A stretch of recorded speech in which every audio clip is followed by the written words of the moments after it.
All right, everybody, welcome to Studio B. I am your host, Pastor MDH. Thank you so very much for joining us here on the set today.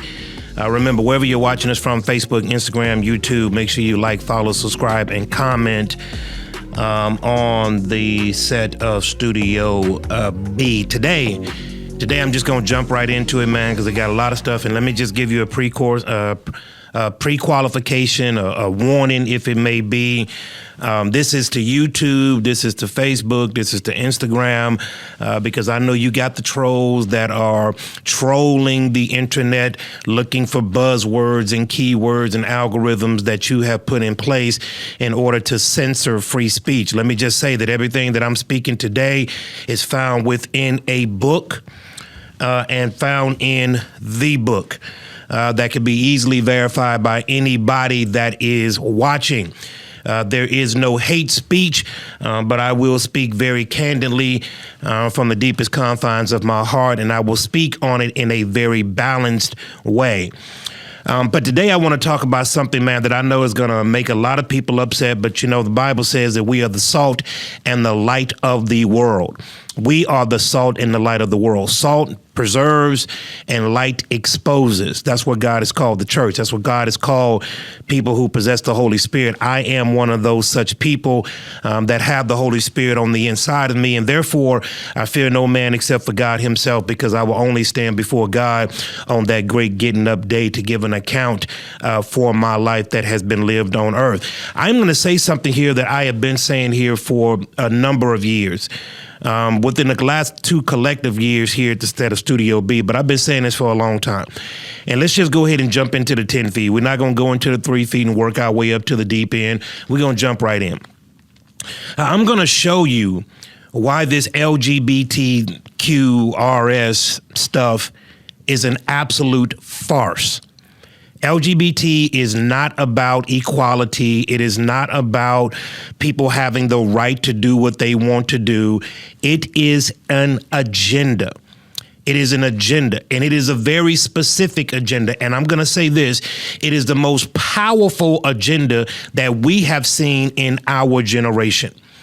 It is politically connected. It has resources, and it's educated. This LGBT ain't got nothing to do with people having the right to do what they want to do. It is an agenda. It is an agenda from the top all the way to the bottom and everything in between. And I'm going to show you a couple of things here, as I know some of you are already getting mad because we got to accept everybody and we got to, turn the other cheek and let people do what they're going to do. Listen, all of that, yeah. You going to do what you want to do. And I've long since found out you can't make nobody do nothing. And therefore, I don't try. But what I am going to do is going to present some facts and some disturbing facts to you about why this particular movement, why this particular agenda has trumped every other movement within the last quarter to half century. It is a serious, serious issue.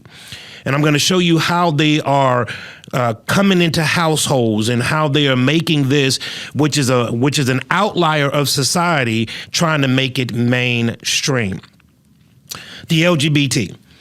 I've always said this, man, whatever you do in your own private bedroom, that's your business. My question has always been, why do people have to come out as gay? Like, why do people have to come out as gay? Like, if that's what you want to do in your own bedroom, do it. But why do you want to make something private public? You don't see heterosexuals running around here with heterosexual flags coming out talking about I'm heterosexual. You know, what happens in the privacy of my bedroom between me and my wife is our business. Therefore, why would I make it public? Why would I make that public, that which is private? The most intimate parts of our lives, I want to make that public so that the world may know. No, there's a different agenda behind that. When you're looking at the stats about LGBT and the 336 million plus people here in America, the LGBT community makes up about 3.3% of the population. And that's being very generous. About 3.3% of the population identify as LGBTQ and so on and so forth. About 3.3% of the population. But if you've been around the U.S. for the last 10 years, at least for sure, the last 15 years, even can stretch that out, you would be made to think that everybody in every circumstance is LGBT. And you're not going to like what I'm going to say, but I'm going to say it anyway. There is a certain man that brought LGBT all the way out the closet, and that is one Barack Obama. As a matter of fact, Newsweek called Barack Obama the first gay president. Not that he was gay in his sexuality and none of that other good stuff, but he was the first president in modern history that pushed forth a huge and very aggressive agenda for LGBT. You remember, it was Barack Obama who pushed same-sex marriages. Before that, it was more of a closet issue. You had people that you knew that were like that, and they did it and they were fine and no big deal. But when that big aggressive movement happened, the floodgates became open. And one Barack Hussein Obama, our 44th president, the first black president of the United States, and I've always said this, Barack Obama did 1,000 million billion times more for LGBT than he's ever done for black folk. But it really came out of the closet during his second term as president of the United States, right around 2012, all the way up until he left office in 2016. Now we're at a point to where LGBT dominates the landscape of our land. And my question is, why? Why is this such a big issue? Why is it forced down my throat? Why am I forced to believe it? Why, if I say anything counter to it, I'm in trouble? I am censored. I am called homophobic. I am called transphobic. I am called a person that don't understand. If I say anything against it, if it contradicts my personal beliefs, then my beliefs don't matter.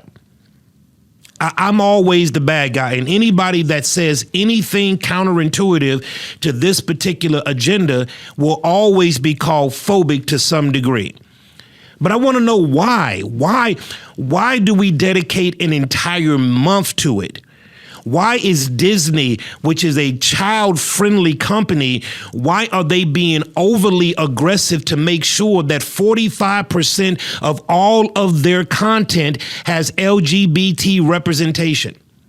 Why do I see a rainbow over every logo in the month of June? On every single TV show, it dominates everything that you focus your eyes on. Why, and why?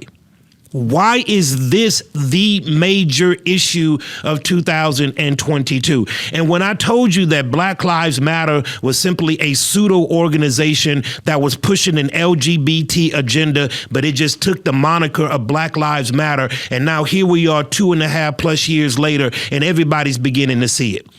That they did 1,000 million billion things more for that particular community than the community that they kept talking about they were fighting for. But why is this issue such a hot button? Why? Why? What is going on? Has anybody ever asked themselves a question? Why is it everywhere? Why is it everywhere? Why is it being forced down your throat? Why are you forced to take a side? And if you say anything against that community, they are coming against you. Why? Well, the Bible has a lot to say. Now, when I say the Bible, I know instantly somebody gonna click past that and say, here we go. That's Old Testament. Here we go. That's Leviticus. Here we go. We got to love everybody. Yes, all of that is true. God loves everybody. Everybody. But when you look at the scriptures, to which I am not only a pastor, but I am a Bible-believing, Holy Ghost-filled Christian. I am on my way to heaven. I have a personal relationship with God. I can hear his voice, and he listens to me as I listen to him. We commune with each other on a daily basis, and the Bible is my roadmap. And I take great personal pride in making sure that I try to decipher the word of God as not to codify my own bias. Because the Bible gets in my kitchen all the time, gets all up in my mess all the time. But I try to interpret the Bible the way that the Bible was meant to be interpreted. And therefore, I got to go back to the Bible. Now, homosexuality and lesbianism is no big feat. Like, it's nothing new under the sun. Like, this goes all the way back to Genesis days, in Genesis chapter 18 and 19 to be exact. Now, this is a little bit after the creation of the world. Man has fallen into deep sin. God has replenished the earth after the flood, and men have lost their minds again. And the Bible says that every thought of their mind was meant on evil. So this is nothing new. However, this is the only place that you'll find in Scripture where God literally destroyed 2 entire cities because of this one action. It wasn't because they were liars. It wasn't because they were cheats. It wasn't because they were thieves. It wasn't because of any of that. The particular reason why Sodom and Gomorrah were wiped off the face of the map, and even archaeologists today cannot find any remnants of Sodom and Gomorrah, is because of one thing and one thing only. And that is because of the sin of homosexuality. It was such an affront against the creative order of God that God had a big deal with it, and he wiped them off the face of the earth. Genesis chapter 19, if you want to go back and look at it. And then people will say, well, that's the Levitical law. You know, you go into the law of Leviticus that a man should not lay down with another man as he lays down with a woman, and a woman should not lay down with another woman as she does with a man. That's in Leviticus. That's the Old Testament. That stuff is gone. Oh, no, not so. Now, those of us who study history know when we're looking at world powers, especially like the Roman Empire, the Phoenician Empire, the Greco Empire, again, homosexuality and lesbianism was no big deal. It was part of the culture of that day. So we in America or in the West are not, we're not void of that. But you've never seen the dominance by which it is taken now in our particular culture, in our day. If I flip all the way over to the book of Romans, which is in the New Testament, Romans chapter number 1, and Bible scholars will know this particular passage. This is not Romans 9. This is not Romans 10. This is not Romans 16. This is in Romans chapter number 1. God goes for the jugular. Paul goes for the jugular right there at Romans chapter number 1 when he says he has given men over to their own selfish desires. Let me read something for you. This is in Romans chapter number 1, and I'll start here at verse number 18. It says, "For the wrath of God is revealed from heaven against all ungodliness and unrighteousness of men." Ungodliness is my relationship to God. That is the vertical relationship between man and God. That is ungodly. Unrighteous is the horizontal relationship between man to man. And so he says that the wrath of God is revealed from heaven against all ungodliness and all unrighteousness of men. Now watch this, who suppress the truth in unrighteousness. Now remember, unrighteousness is between man and man. They suppress the truth. They deny the truth. This is in Romans chapter number 1. This is Paul's letter to the Roman church because the Roman church is under great persecution because of those in that particular day. And they are speaking out against the practices of the Romans. Now watch this in verse number 19. "Because what may be known of God is manifest in them, for God has shown it to them. For since the creation of the world, his invisible attributes are clearly seen, being understood about the things which are made, even his eternal power and Godhead, so that they are not without excuse." Who is the they? The they are the people that suppress the truth in unrighteousness. And then watch what he says. "Therefore God," verse 24, "gave them over to uncleanness in the lust of their heart to dishonor their bodies amongst themselves, who exchanged the truth of God for a lie." Now I want you to hear what Paul says here. He said that men and women were living ungodly lives and living in unrighteous relationship between men and men, or between person and person. And therefore, God gave them over because they did not want the truth. They suppressed the truth. The truth was just too much for them to bear. God said, "I gave them over." And I gave them over to, watch what he says here in verse number 24. He says, "I gave them over to the uncleanness in the lust of their heart." And watch what that produced. dishonoring their bodies amongst themselves. And then they exchange the truth of God for a lie. They willingly exchange the truth, which was too much for them, for a lie, which was convenient for them.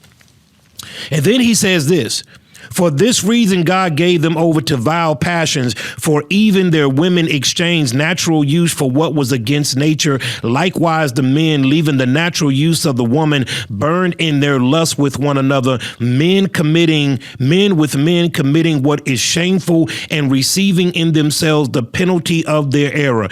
And even as they did not like or retain God in their knowledge, God gave them over to a debased mind to do those things which are not fitting. Wow, that's not me. That's God writing through the Holy Spirit is using Paul, writing to the church at Rome about the things in which are pressing on God's heart.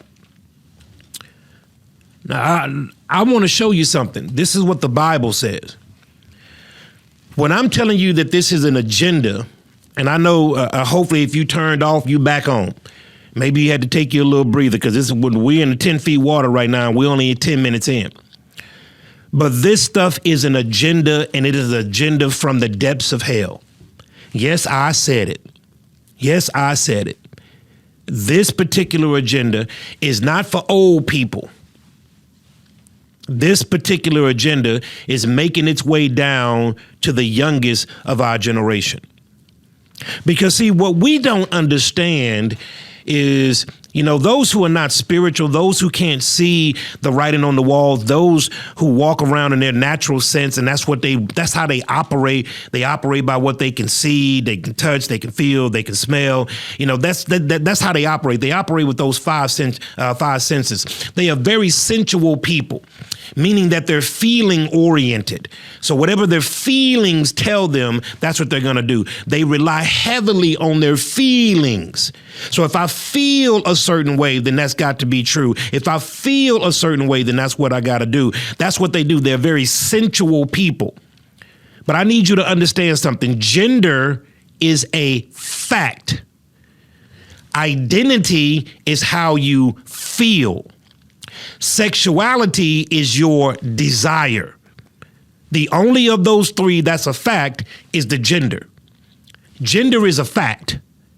Your identity is how you feel.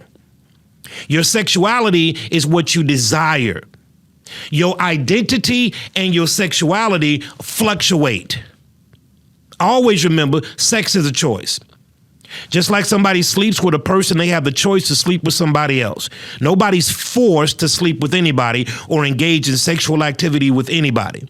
Okay, sex is a choice, right? But when you're looking at gender, gender is a fact. Identity is a feeling, and sexuality is a desire. I want to show you how this particular agenda is bypassing all of the safeguards when we're trying to protect our kids, and they're going after our kids. Now, I hate I had to spend $8 on this book. I really hate. I do. But I've been in contact with some people, and they shared this book with me. Some good friends of mine, and to be quite honest with you, I was a little bit taken, but not a little bit. I was a whole lot taken back. Now I understand that I'll be 49 this year, and I understand that this generation that we're in right now has access to things that even my generation did not have access to. This is the smartest, most technologically advanced generation that has ever walked the face of the earth. Literally everything is at their fingertips. So when I was in health class, 7th, 8th grade, 9th grade, everybody was in health class. We learned about the body. We learned about our privates. We learned about the penis. We learned about the vagina. We learned about the breast. You learned about the ear. You learned about the mouth, the tongue, the hands, the feet. You learned about your body in health class. You learned about how the body operates. When you get colds, this is what's going on. This is how your body fights an infection. All of that stuff, for those of us in my generation and even before my generation, that's what we learned. It was basic health. It was basic health. Right? It was nothing real special about it. They wasn't trying to make you a doctor. It wasn't like it was medical school or this, that, and the other. It wasn't none of that. It was just basic health, because these were kids that we were talking about. These were kids that were not emotionally stable in order to handle very complex issues. But now we have moved since past that. This is just one book of many. I want to read let me stay focused. This book is called It's Perfectly Normal. And it's a 1 million copy bestseller, newly revised and updated. It's perfectly normal. Watch what I'm getting ready to tell you. This book is specifically aimed towards 10 years old and up. 10 years old and up. This is being used as course curriculum in elementary schools. It's perfectly normal. Here's the subtitle: Changing Bodies, Growing Up, Sex, Gender, and Sexual Health. That's what this is. This is a coloring book. This is a children's book. Okay, with a lot of eye-popping colors to make it more palatable to children. The title is It's Perfectly Normal, Changing Bodies, Growing Up, Sex, Gender, and Sexual Health. This can be found anywhere. So Google, Facebook, YouTube, before you censor me for saying the stuff that I'm saying, this stuff can be seen by all. It's perfectly accessible to you. The back of the book says millions of kids and teens have turned to It's Perfectly Normal for inclusive, honest, reliable, accurate, up-to-date, and accessible information to answer their questions and concerns about sex, gender fluidity, sexual health, reproduction, birth control, abortion, pregnancy, birth, families, LGBTQ+, social media, the internet, sexual abuse, STDs, and how to feel good in your body. Millions of kids, the little chicken is saying, millions of kids have read this book. Busy Bee here, which is a little bumblebee, says, yep, millions of kids around the world have read this book. Now, I want to show you something in this book. Now, they got 3 pages of the experts who validate the writings of this book. People that serve as counselors in your children's schools. Psychiatrists you're taking your kids to because they're all over the place. When your child is out of pocket and you take them to these particular doctors, these doctors are the ones that are validating the information in this book. This book is by Robbie Harris, and it's illustrated by Michael Emberley. And it is some very, very disturbing pictures in here. I'm going to go through a couple of these. Now, again, I hate I had to spend the money, the $8.99, the $9.99 for this book, but I wanted to make sure that I read it and that I was familiar with the information. I didn't want to make a prejudgment on it based on my conversation with my friend about this particular book, but I wanted to know why we are so enamored about going after kids. Like, why are we so enamored about going after kids? The lady, Miss Maxwell, who just got convicted of 20 years, who led a child pornography ring where politicians and famous people, musicians and actors and the most powerful people on our planet were going to Jeffrey Epstein's island and literally having sex with 9, 10, 13, 14, 15-year-olds. She just got convicted of 20 years. Epstein, of course, you remember, killed himself in his jail cell. But the one who was booking the flights and putting the people on the island for these wild sex orgy parties, she just got convicted of 20 years. Now watch this. None of the list of the people who she got convicted by helping to have sex has been released. All of the flight manifests have been destroyed. All of the who's who, the politics and the millionaires and billionaires and people that have been leaked to be on that list, that plane manifesto has been gone. The list will never be shown to the public. But why are we after kids? I want to show you something here. On page number 4, it talks about, and this was not ratified. April the 3rd, 2021, on a certificate of birth you now have an additional box. You have male, female, and X. So right now when your child is born, it's no longer male or female, which has been basic scientific facts that even atheists and agnostics have shared since the dawn of the world. You now have an X that you can literally check. But I want you to see something. I want you to see something that's in this book. I'm going to go to page number 4. Now, remember, this is to 10-year-old kids. The title is Making Love, Sexual Intercourse. Remember, to 10-year-old kids. In this book, we have a man and a woman in a sexual position. It's colored. It's a little color. They're in a sexual position. She's riding him. She's naked in bed. The second picture is 2 women naked, fondling each other's breast. They're naked. The third picture is 2 men in bed, a black and a white guy, fondling each other's genitals. Now remember, this book is to 10-year-olds. This book is to 10-year-olds. Another kind of sexual intercourse happens when the sexual parts of 2 people have female bodies touch, or when the sexual parts of the 2 people have male bodies touch. This kind of touching can make the whole body feel good and feel sexy. Since male bodies only have sperm cells and no eggs, since female bodies only have eggs and no sperm, they're not going to get pregnant. They're not going to have an unwanted pregnancy. Listen to this language. That kind of touching makes the whole body feel good and feel sexy. Now you tell me,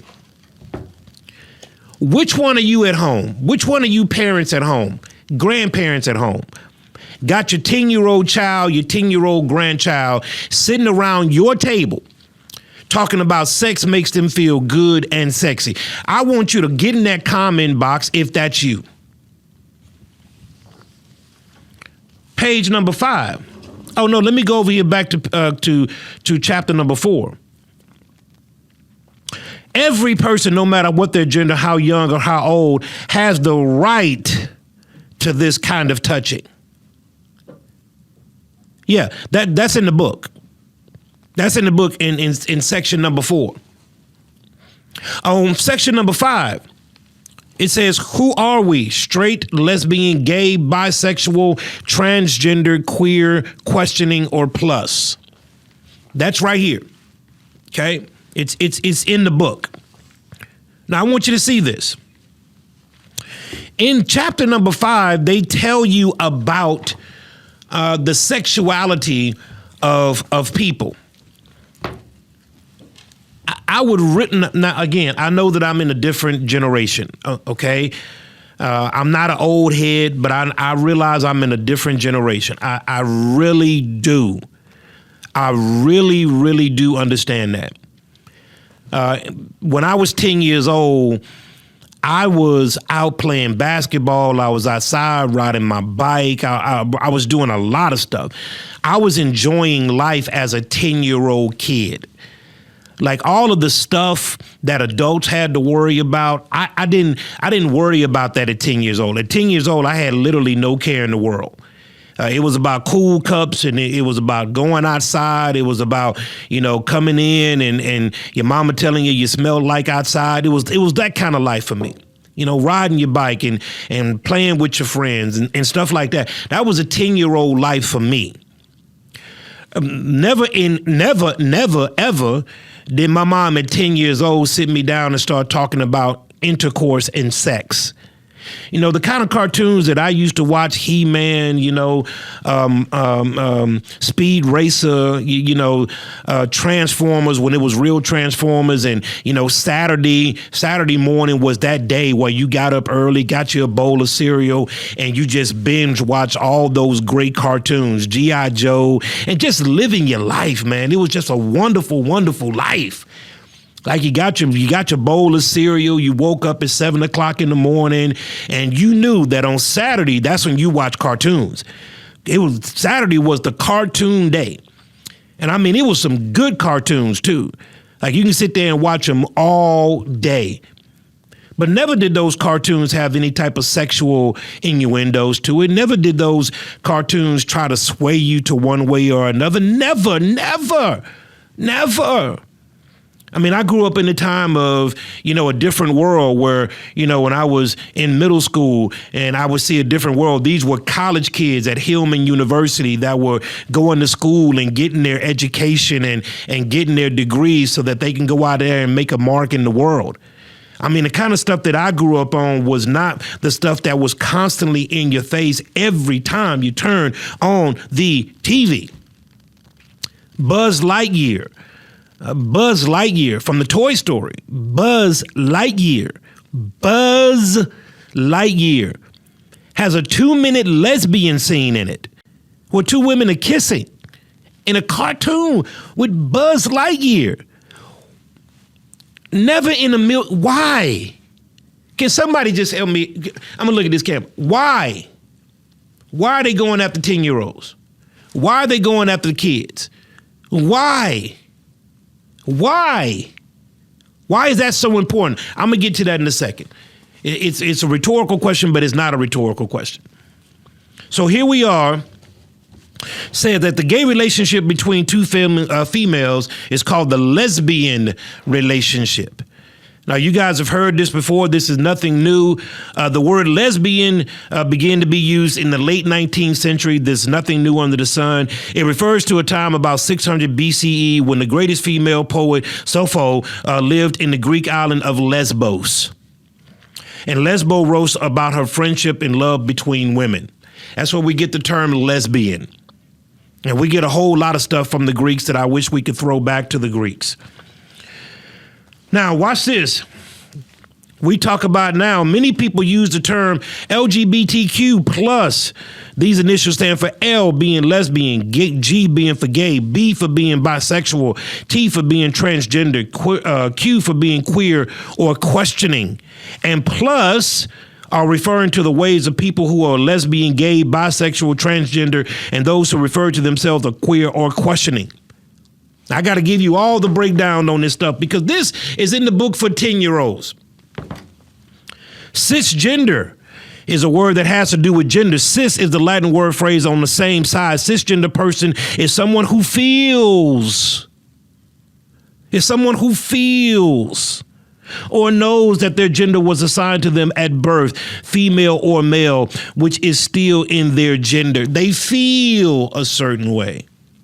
Trans is a Latin word for a cross or a phrase for another side. Transgender person is someone whose gender identity is different from the gender that the person was assigned at birth. Here's the question. Who assigns them the gender?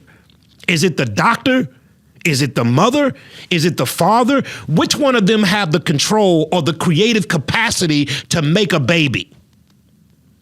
Who assigns a person at gender? Who assigns a person at birth?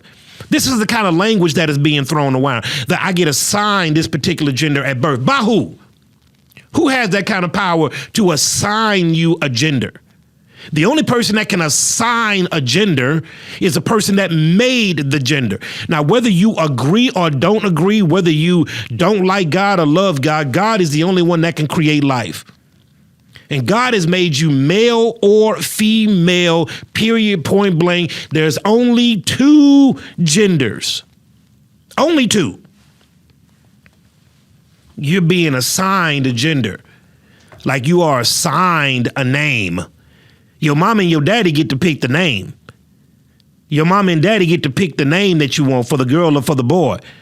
But God and God alone decides the gender. A transgender person is someone whose gender is different from the gender in which they were assigned at birth and who transitions from the gender assigned at birth to a different gender. Transgender people can be straight, can be lesbian or gay or bisexual or asexual. This means that the person who was born born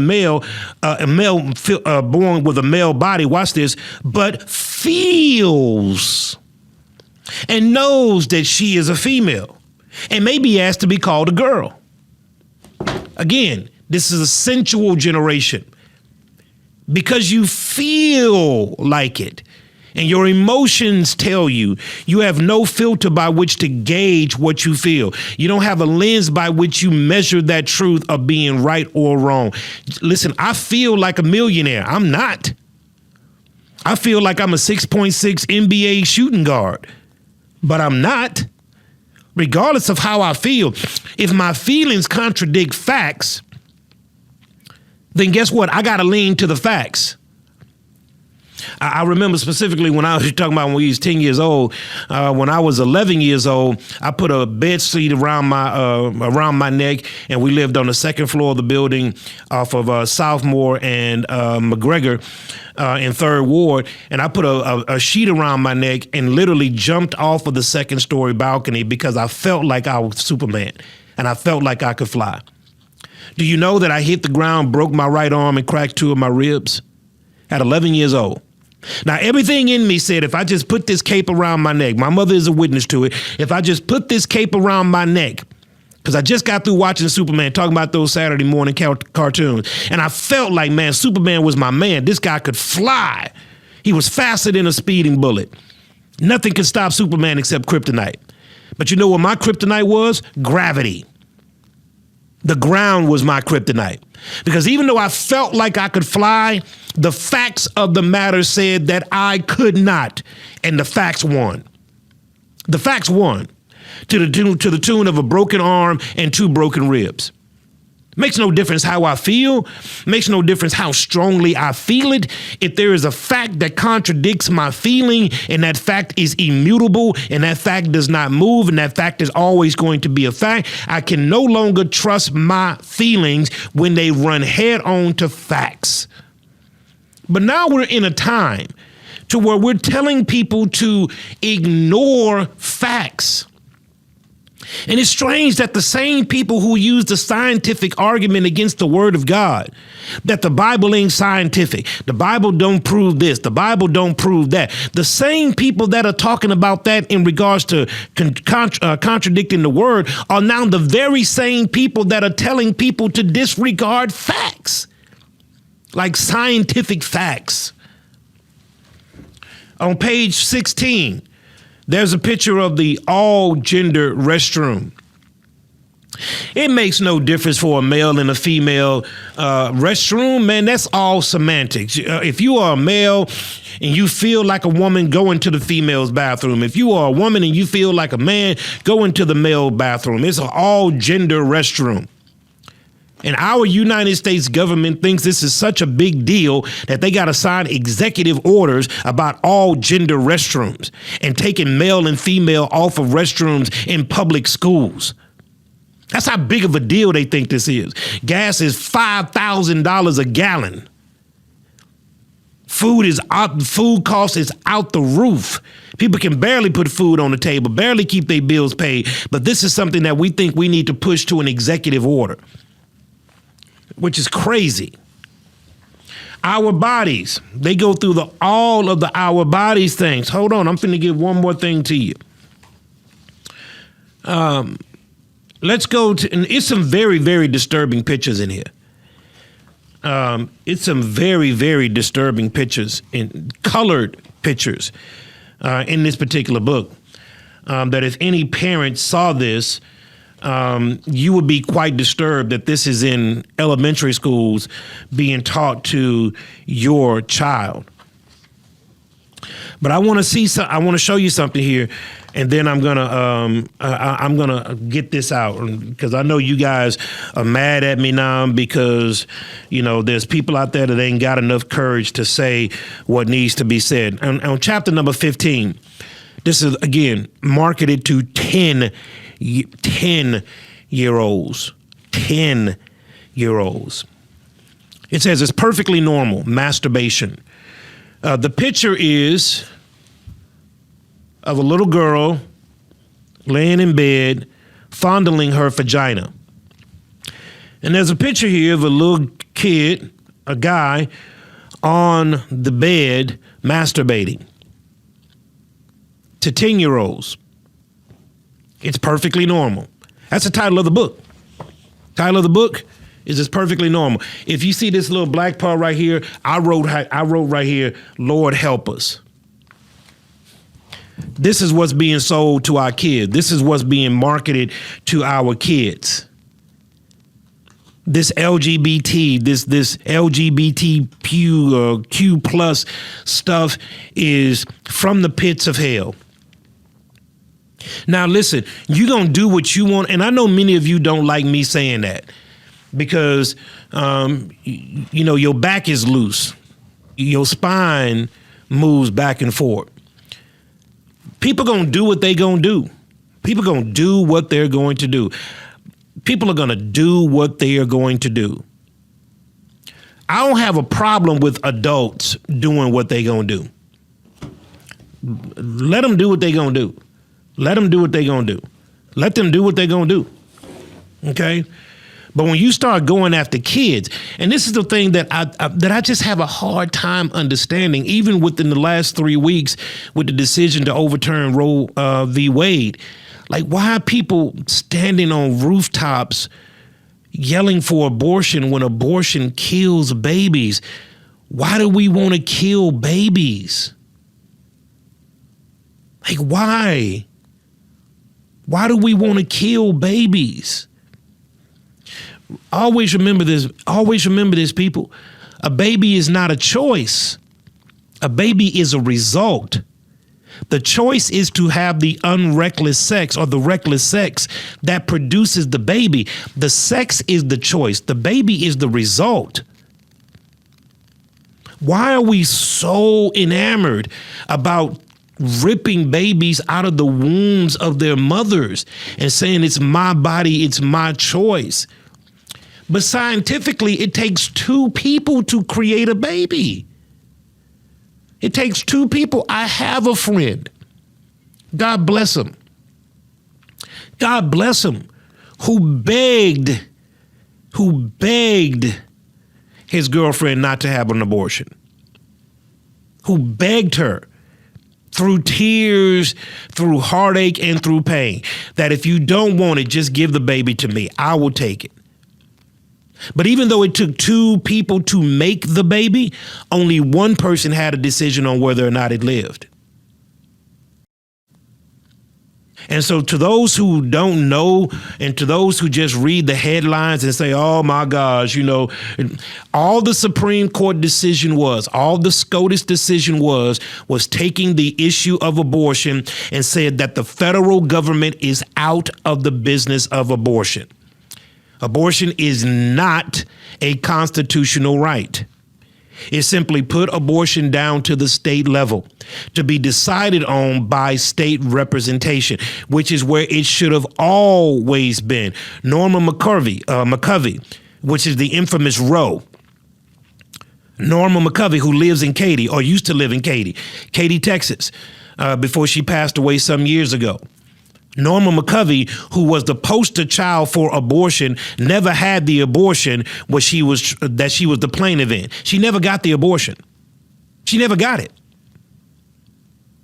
But when we're looking at what's going on, you got people that are screaming, my body, my choice.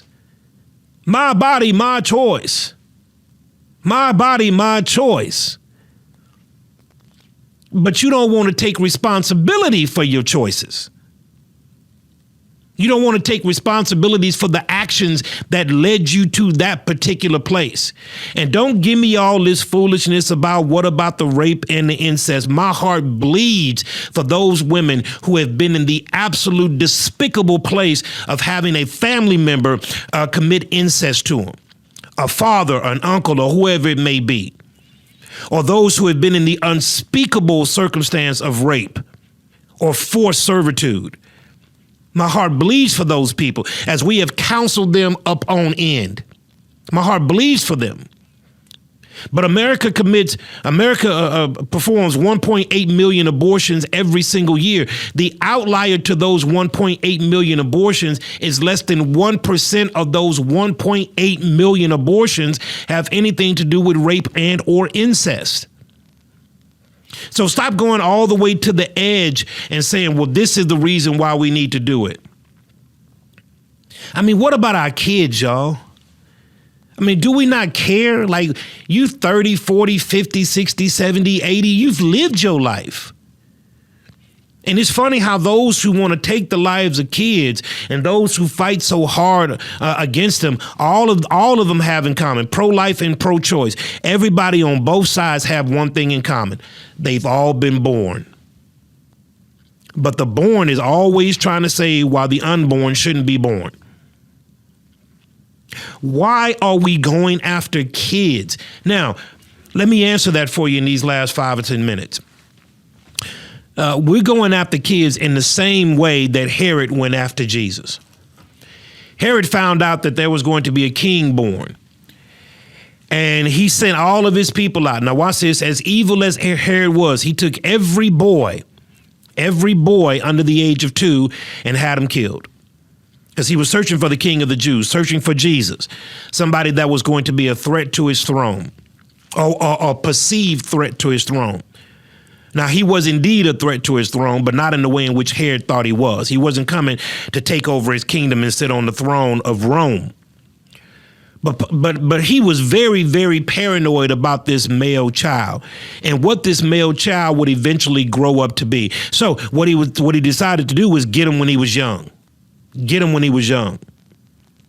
It's interesting that as a pastor, the issue that I deal with adults, I don't deal with them at the place of adulthood.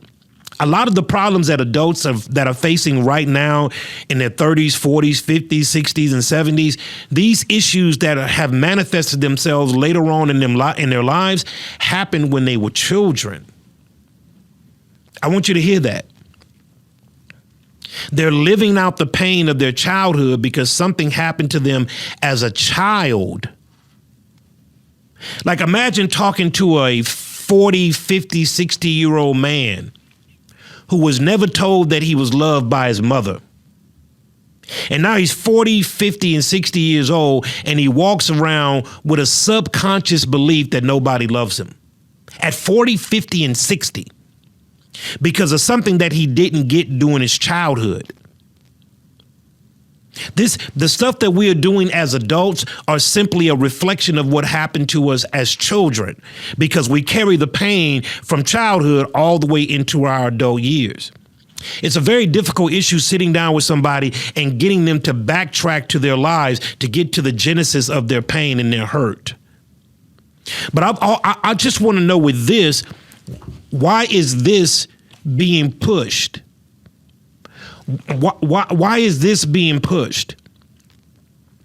Now, I understand that the social media police, the algorithm police are going to come after me because I'm presenting something that's my own opinion. And according to the First Amendment, I have the freedom of speech. As long as I don't walk into a crowded movie theater and say fire, I get to say what I want to say, even if those on the other side of this camera do not agree.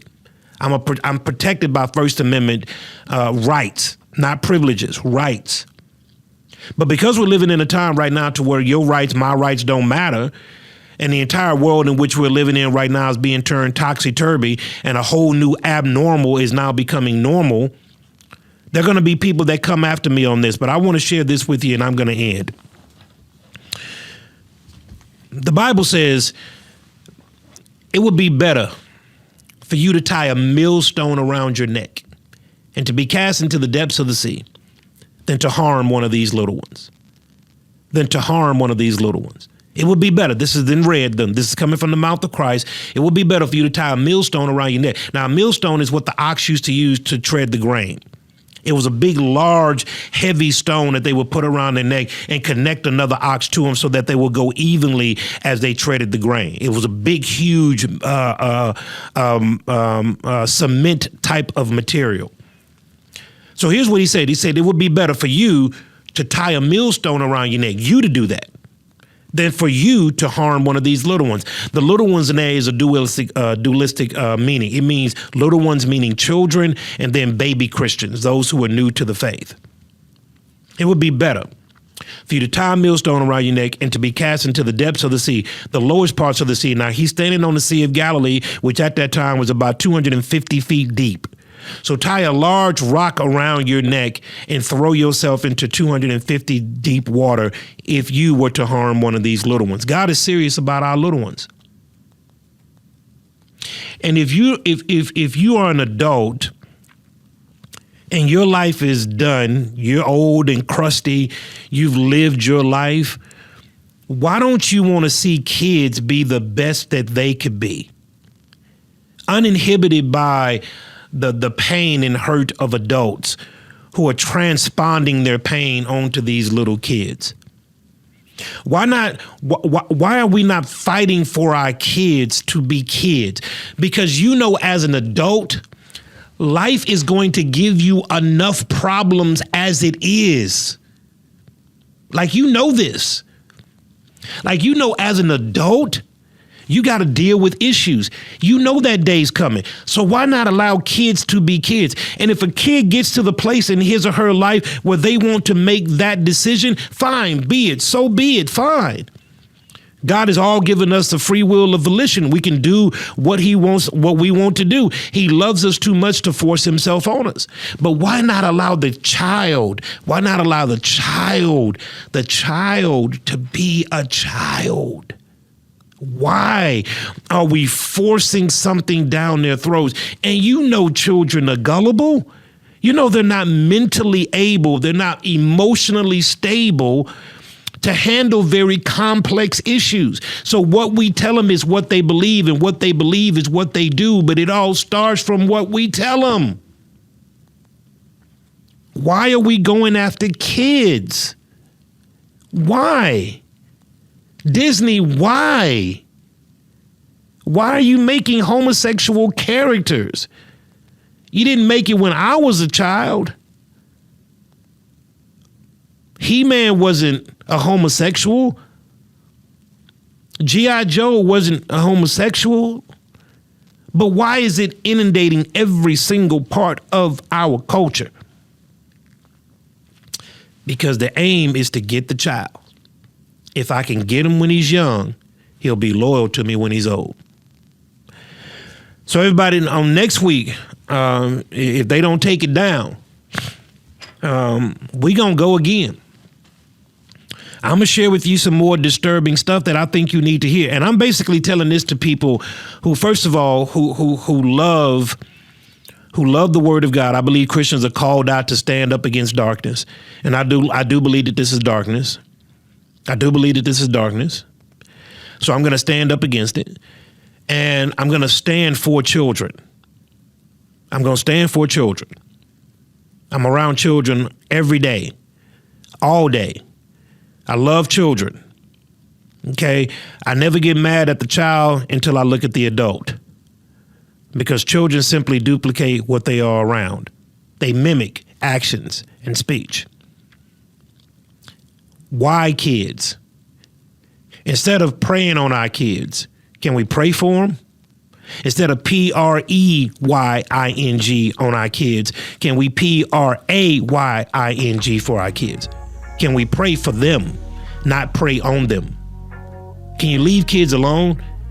Can kids be the one thing that all of us say are off limits? Can that be the one thing that we say is off limits? So everybody, thank you for joining us here on the set of Studio B. I'm going to go ahead and close this one out, and I will see you again on the next episode. I pray in Jesus' name that praying for this nation and praying for this world, that we will get right with God.